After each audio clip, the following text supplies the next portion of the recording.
Welcome to our next tutorial of Mesh2Surface for Solidworks. Let's bring in a mesh and we'll see how it appears in Solidworks. I don't bother at the moment about the orientation. All I know it's in millimeters and I press OK. So this is our part. The problem with this part is that it's placed arbitrarily in space and it's really hard to align this in the world coordinate system.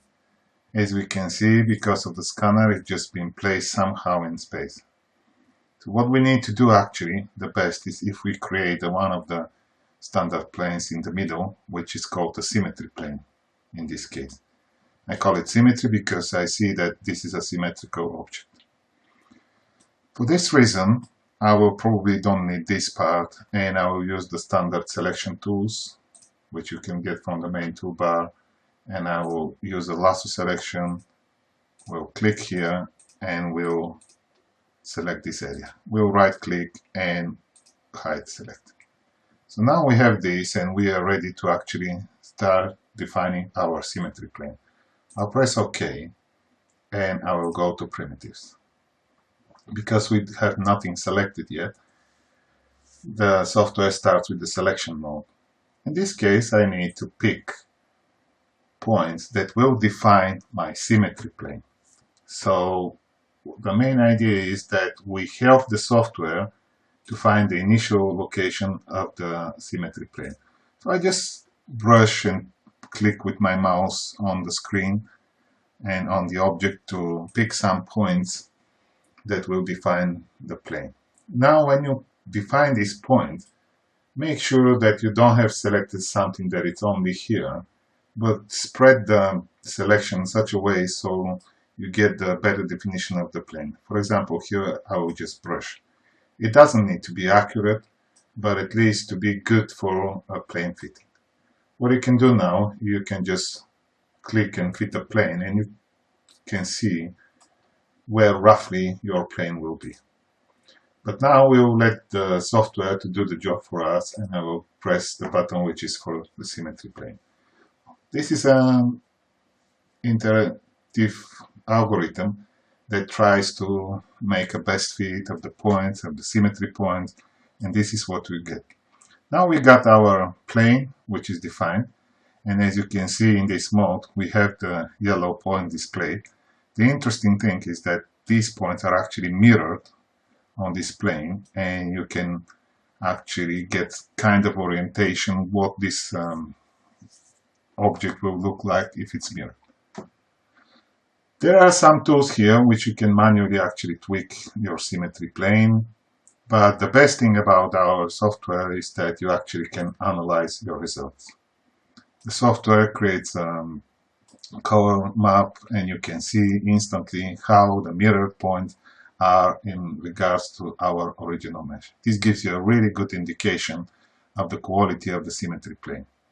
So the next thing I want to explain is a little bit these fine adjustment controls. You can actually rotate this plane and tweak the results. This is around X direction of this plane, then you have something Y direction here, and the third one is actually rotates the plane along the normal of the plane. So let's play a little bit with this so you can understand better. I can just click this and see how this is rotated. For example, here I can probably rotate by 30 degrees. The reason for this is that I can probably want to align this and then start tilting the plane. And I'll show you that you can do these fine adjustments. And as you see, I'm changing the tilting now. While doing this, you get instant compare color deviation of what your plane, how your mirrored plane is. You can always just type in 0 here. Another option is to actually offset the plane from its center along the normal. And let's play this so you can actually see how it changes. In this case, to get better understanding, I will just turn off the analysis, but you can just click here and you can tweak the position of your plane.